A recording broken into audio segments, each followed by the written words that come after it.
क्या आपने कभी ऐसा भगवान देखा है जिनकी आंखें बड़ी बड़ी हैं लेकिन पलकें नहीं, जिनके हाथ छोटे हैं लेकिन वो पूरे ब्रह्मांड को चला रहे हैं, जिनका रूप अधूरा है लेकिन प्रेम में सबसे पूर्ण है? हाँ, यही हैं श्री जगन्नाथ भगवान। ये सिर्फ एक मूर्ति नहीं बल्कि एक ऐसा रहस्य है जो आज भी धरती पर जीवित है। तो आइए आज हम सुनते हैं एक ऐसी कथा जो केवल कहानी नहीं बल्कि भक्ति का सागर है। ये है भगवान श्री जगन्नाथ की संपूर्ण गाथा। कथा आरंभ होती है बाल रूप से, जहां श्री कृष्ण की अंतिम लीला एक नई शुरुआत बन जाती है। कथा की शुरुआत होती है द्वापर युग से, जब श्री कृष्ण ने महाभारत की लीला पूर्ण की और प्रभास तीर्थ में बैठे थे। तभी एक शिकारी जरा ने उन्हें हिरण समझकर तीर चला दिया। वो तीर उनके पद चिन्ह पर लगा और श्री कृष्ण ने इस पृथ्वी से अपना मानव अवतार समेट लिया। लेकिन क्या भगवान सचमुच चले गए थे?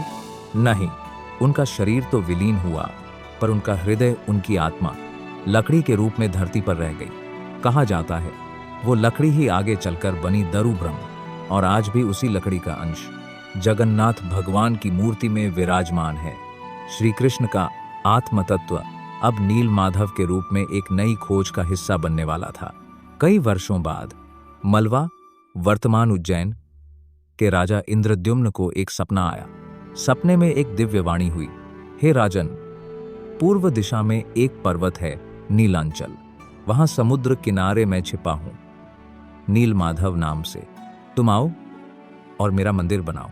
राजा ने अपने मंत्री विद्यापति को भेजा। विद्यापति पहुंचे सबरा जनजाति के प्रमुख विश्ववसु के पास। विश्ववसु रोज जंगल में जाकर नीलमाधव की पूजा करते थे। विद्यापति ने जिद की, मुझे भी भगवान का दर्शन कराओ।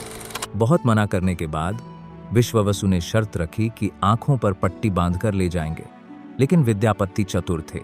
उन्होंने कपड़ों में सरसों के दाने छुपा लिए और पूरे रास्ते गिराते चले गए। फिर बाद में उन बीजों से उगे पौधों के सहारे वो स्वयं भगवान के स्थान तक पहुंच गए।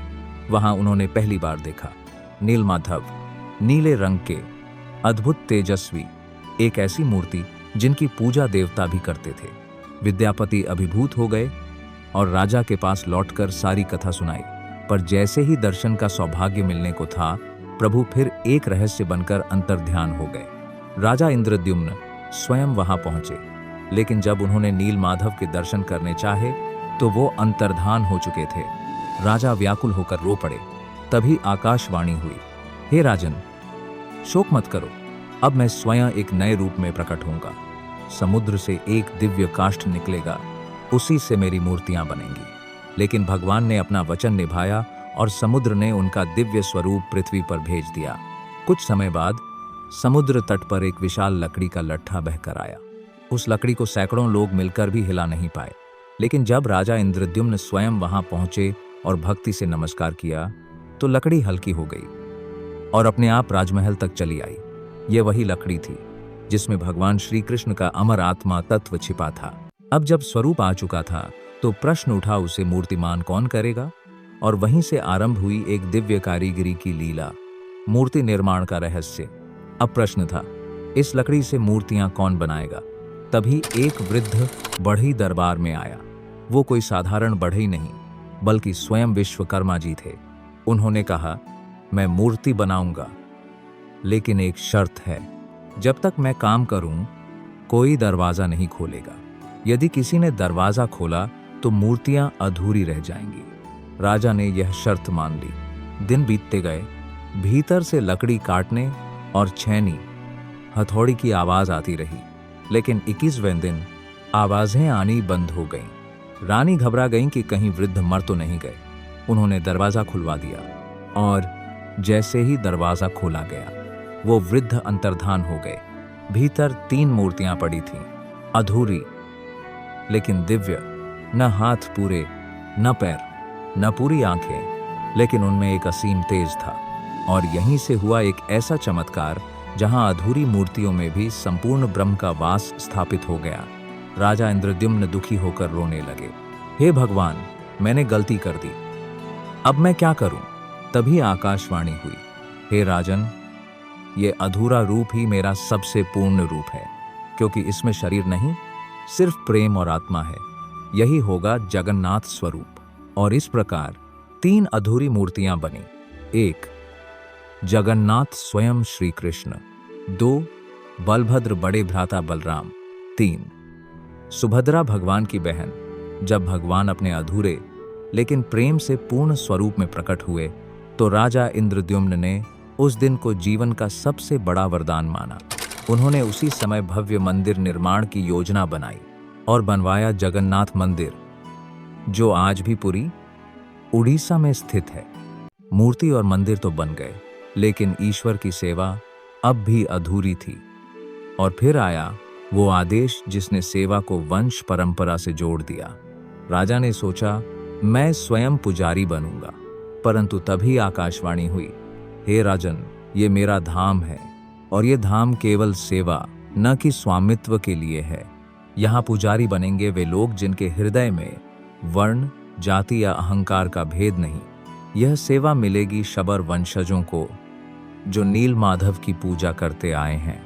राजा ने सिर झुका दिया और भगवान की सेवा का अधिकार मिला विश्ववसु के वंशजों को। आज भी पुरी के मंदिर में दैतापति कहलाने वाले सेवक वही वंशज हैं। और अब जब प्रभु ने अपनी लीला का रूप धर लिया था तो वे भक्तों के बीच निकलने को तैयार थे। शुरू हुई रथ यात्रा की अद्भुत परंपरा। एक दिन भगवान ने स्वप्न में कहा, हे भक्तों, मैं अपनी बहन और भाई के साथ नगर भ्रमण पर जाना चाहता हूँ। मेरे लिए 3 रथ बनवाओ। तभी से शुरू हुई पुरी की रथ यात्रा। हर साल आषाढ़ शुक्ल द्वितीया को भगवान जगन्नाथ, बलभद्र और सुभद्रा अपने अपने रथों में बैठकर गुंडिचा मंदिर तक जाते हैं। ये यात्रा केवल एक जुलूस नहीं, ये उस प्रेम की यात्रा है जिसमें ईश्वर स्वयं अपने भक्तों के पास आते हैं। रथ यात्रा के पहले होती है एक अलौकिक लीला, जहां भगवान स्वयं एक अंतराल में चले जाते हैं और फिर लौटते हैं नए नेत्रों के साथ। नेत्र उत्सव। जब भगवान को मिलती हैं आंखें। रथ यात्रा से पहले भगवान की मूर्तियां कुछ दिन छुपा दी जाती हैं। उन्हें अंसार गृह में ले जाया जाता है। क्यों? क्योंकि उस दौरान होती है नेत्र उत्सव। जब भगवान की आंखें दोबारा बनाई जाती हैं, उनमें प्राण प्रतिष्ठा होती है और फिर एक रात बिना किसी को बताए मंदिर के द्वार बंद कर दिए जाते हैं और सुबह जब द्वार खुलते हैं तो भगवान जाग चुके होते हैं। इस पूरी प्रक्रिया को कहते हैं नवकलेवर। भगवान के अधूरे से प्रतीत होते स्वरूप में ही छिपा है पूर्णता का भाव, और यही सबसे बड़ा संदेश है भक्तों के लिए। जब आप जगन्नाथ भगवान की मूर्ति को देखें तो ये मत सोचिए कि उनकी आंखें अधूरी हैं या हाथ क्यों नहीं है या पैर कहाँ है, क्योंकि जिसे दुनिया अधूरा कहे वो ही ईश्वर का सबसे पूर्ण रूप होता है। वो हाथ नहीं बढ़ाते पर सारे संसार को थामे हैं। वो पलक नहीं झपकाते पर हर समय आपको निहारते हैं। वो बोलते नहीं पर उनका मौन प्रेम का महासागर है। गुंडिचा यात्रा। जब भगवान अपनी मौसी के घर जाते हैं, पुरी में जो मुख्य मंदिर है वहां से करीब 3 किलोमीटर दूर स्थित है गुंडिचा मंदिर। यहाँ भगवान जगन्नाथ, बलभद्र और सुभद्रा रथों में बैठकर हर वर्ष आते हैं। लेकिन क्या आप जानते हैं, ये स्थान कोई साधारण जगह नहीं, बल्कि यहीं पहले नीलमाधव का मंदिर था। गुंडिचा देवी को भगवान की मौसी माना जाता है और रथ यात्रा को कहा जाता है भगवान की मौसी के घर जाने की लीला। भगवान 7 दिन वहीं रुकते हैं और फिर वापसी यात्रा, जिसे बहुधा यात्रा कहा जाता है, में अपने मूल मंदिर लौटते हैं। हर यात्रा से पहले जैसे मानव विश्राम करता है, वैसे ही भगवान भी अपनी लीला में विश्राम करते हैं। ये हैं अंसार के दिन।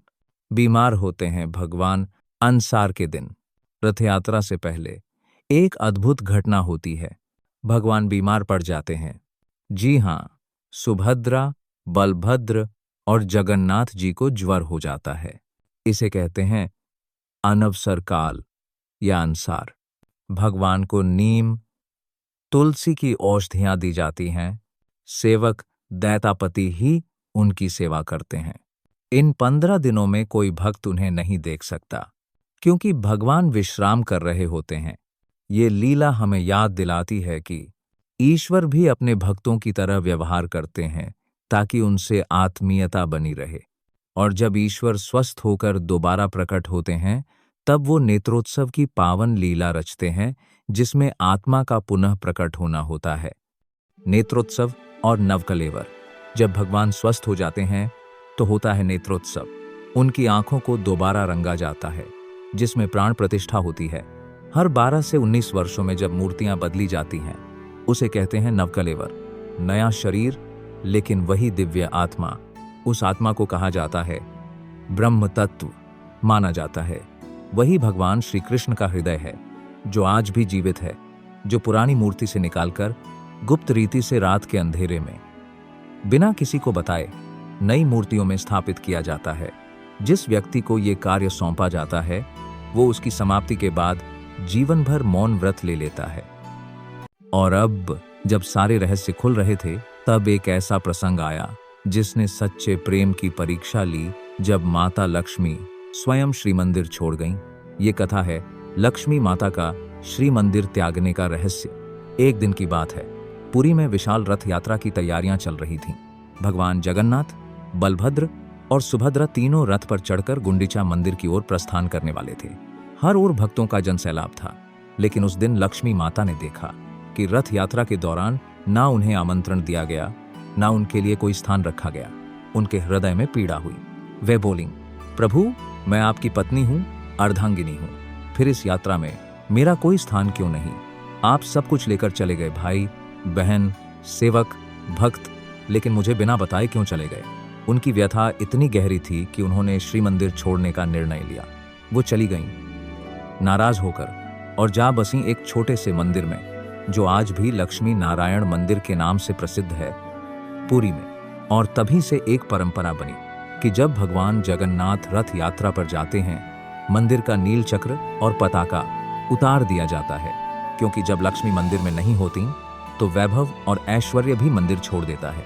सप्ताह भर बाद जब भगवान जगन्नाथ वापस लौटते हैं, तो सबसे पहले जाते हैं लक्ष्मी माता को मनाने। लेकिन माता लक्ष्मी इतनी सरल नहीं होती। वो पहले भगवान को गुह्र द्वार, गुप्त दरवाजा से प्रवेश करने को कहती हैं, और जब वो मानते हैं, तब उनसे एक सुंदर नाट्य करवाया जाता है, जिसे लक्ष्मी विजय उत्सव कहा जाता है। इस आयोजन में भगवान और माता लक्ष्मी के बीच एक प्रेम, रोष और पुनर्मिलन की लीलामयी कथा रची जाती है। यह वो समय होता है जब हर भक्त की आंखें भर आती हैं, क्योंकि यह हमें सिखाता है कि प्रेम में कभी कभी नाराजगी भी होती है, लेकिन जब मन से माफी मांगी जाती है तो पुनर्मिलन और भी मधुर हो जाता है। प्रभु और माता का ये मिलन केवल दो आत्माओं का नहीं, बल्कि संपूर्ण ब्रह्मांड में संतुलन का संकेत होता है। अगर ये वीडियो आपके अंतर्मन को छू गई हो तो इसे लाइक करें, अपने मन की भावनाएं कमेंट में लिखें और इस दिव्यता को अपने अपनों तक शेयर करें। ऐसी ही सत्य, श्रद्धा और सनातन से जुड़ी कहानियों के लिए डिवोशनल YT हब को जरूर सब्सक्राइब करें, ताकि हर अगली कथा की पहली झलक आप तक सबसे पहले पहुंचे। जय जगन्नाथ।